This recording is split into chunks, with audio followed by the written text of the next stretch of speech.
Alright, ladies and gentlemen, I'm here on the show. And I'm here on the show to talk about some NBA news. I'm sorry for my eyes look a little bit tired. I kind of just woke up. So, and it's like, towards some NBA. So let's get around to it. So, I guess it's kind of NBA related. I don't know. But Shannon Sharpe, at his home in LA, was burglarized. I can't say that fucking word. Burglarized. Close enough. Last week in cops. They say the thieves made off with around $1 million in goods per TMZ. TMZ knows that fucking everything. But LA, and his home in LA, got robbed and the thieves, they got around with like $1 million of goods, maybe more. Anyway, I don't know who it could have been, but you need to get some good security there, Mr. Sharpe. I don't know what they got, but it must have been something big because it's over $1 million. They must have got some good stuff because it was around 1 million goods. So, yeah. Next thing we'll talk about is the Boston Celtics. Now they've won two straight to get to a 3-2 series against the Miami Heat, going to Game 6, which pretty much Game 7 for the Heat, because if they don't win that, I don't think they're going to win Game 7. And according to my bookie and the odds, the Boston Celtics, they now have better championship odds than the Miami Heat to win the championship. The Nuggets are obviously the favorites at -179, but the Celtics have moved up to plus 285, and the Heat have dropped to plus 540 in the odds. And it's just nuts. I mean, maybe the media is what fires up Jimmy, but he clearly hasn't been fired up the last two games, and the Heat just haven't been playing like the team that's one win away from a championship. They've been playing like the team that's been down 3-0.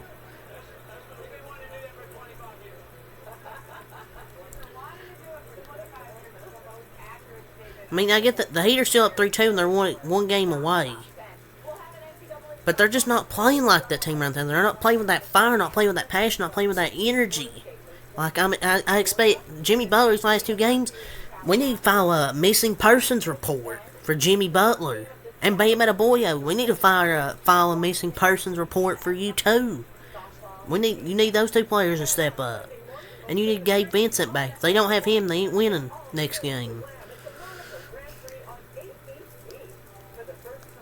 The Celtics have been playing like the team. These last two games, they're up 3-0. Or one win away from the finals. But Jaylen Brown, he issued yet another warning to the Miami Heat after the Boston Celtics Game 5 victory. He said,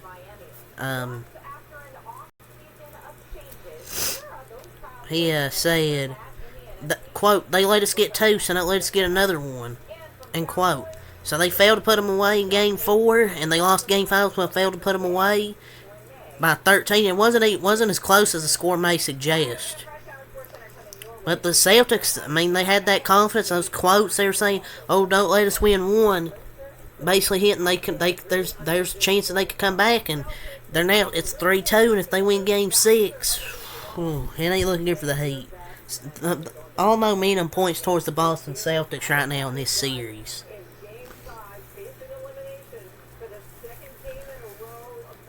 But the Celtics take Game 5, and they're 2 games away from creating history. So that's going to be crazy.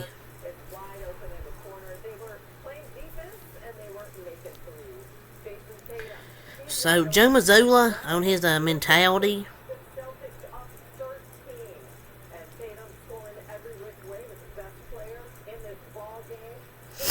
he said, I met 3 girls under the age of 21 who had terminal cancer. They had like some type of cancer, and I thought I was helping them, but they were helping me. Watching a girl that's dying, smiling, that's what it's all about, having that faith. Joe Mazzulla, on his mentality. They kind of had me in the first half, so thank God there was more to this story. But it's kind of weird, though. But he's just saying what inspires him in life. That it's kind of a weird mentality, though. Trying to compare someone dying from cancer to the Celtics being down 3-0. It's kind of weird. They kind of had me in the first half, though, I'm not going to lie, with this story. It's kind of a wild quote, though. That's fucking weird, huh? Holy shit. It's kind of a weird quote, though. It's kind of weird to compare 3-0 to a girl dying, 3 girls dying from cancer. Whatever. So Bruce Brown, he talked about James Harden in Brooklyn. Quote, when he left Brooklyn, quote, when he left, the locker room was kind of quiet. Nobody really did much together. James was a great teammate on and off the court, and was definitely one of the best teammates that I ever had, ... He's just a different breed, end quote. So, the locker room really fell into depression after James Harden left, because nobody's doing nothing, nobody was talking. So, he's a great teammate, though. He seems like a good guy, like, in the locker room. And he gets called a locker room issue, but he's never had any of his teammates ever say that, just like Russell Westbrook. So, positive Harden media for once. So, Jrue Holiday, he says he wants to finish his playing career in Milwaukee. Quote, I don't really plan on going anywhere. He said this on the AMP partner. He ain't going to go anywhere if he proves he can actually be a positive in the playoffs, which so far he's kind of failing. I mean, I know he won a title 2 years ago, but he was kind of bad, and Giannis really carried the Milwaukee Bucks, let's be honest. But he's like a Julius Randle level playoff dropper. But crying over Jrue Holiday's crazy. He just needs to play better in the playoffs, stop playing like you have like CTE.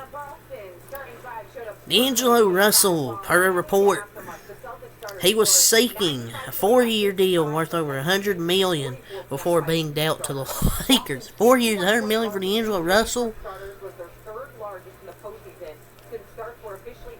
His conference finals performance was worth league minimum, and he wasn't really that good during the regular season. He's really inconsistent. Like, how do we tell him? Like, he's not going to get that money. After this performance, that's not even worth league minimum. What, $100 million Chinese dollars? Not a hope in hell he gets that payday anymore. This dude's literally trash. Averaged like 6 points in the Western Conference Finals. Sheesh. Adam Silver believes the NBA became too, quote, physical in the 90s via show basketball. Okay. With all due respect, I disagree. The league is soft because sadly the commissioner is soft too. I better say, oh, but I wish David Stern was back. He was the one who changed the game. Like, he was the commissioner until 2014. Just bring back at least 50% of the physicality. Stop allowing players carry and travel, and stop giving soft foul calls. And just stop waiting to call fouls whenever a shot goes in or out. Like, if you're going to call a foul, call a foul. If you're not, don't. But this is soft of Adam Silver. I miss the old NBA with the physicality.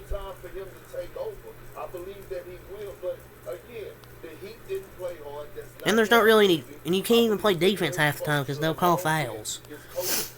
Richard Jefferson. He made a prediction. He says the Nuggets will face the Celtics in the finals. Quote, it's going to be Boston. Boston is going to be the first team to come back from 0-3 via ESPN.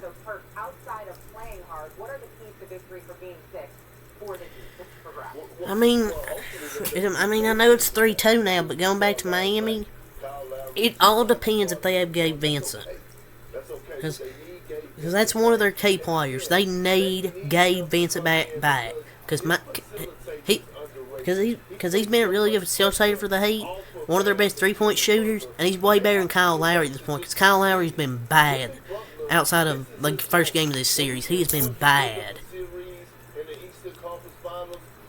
more adjustments.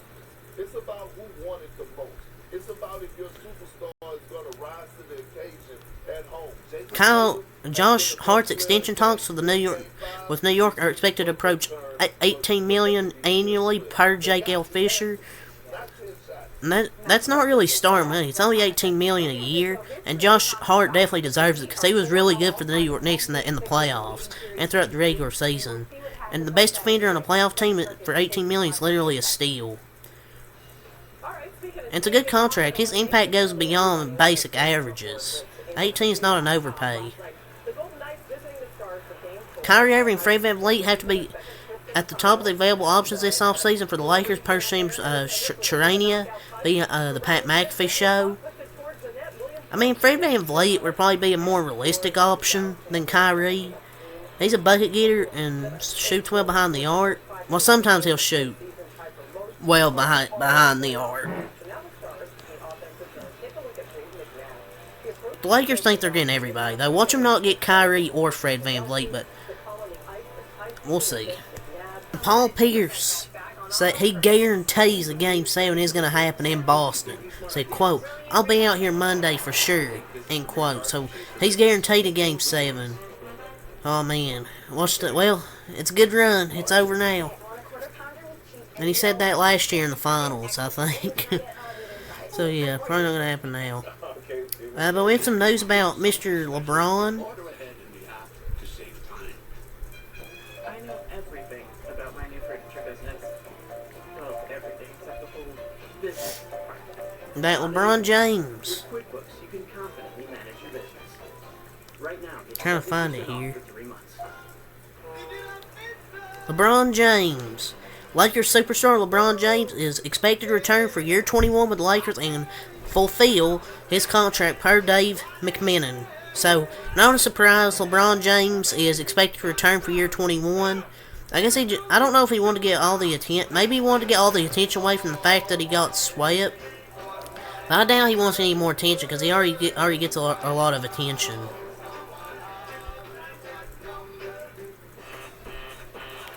He was playing the whole playoffs injured and didn't look the same.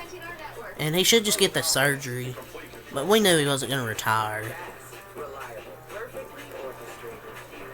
The Lakers will not pursue a max contract extension with guard D'Angelo Russell per Dave McMahon. D'Lo would be delusional to demand a max contract. Like, he ain't getting no max contract. Like, no shit, I'm not surprised.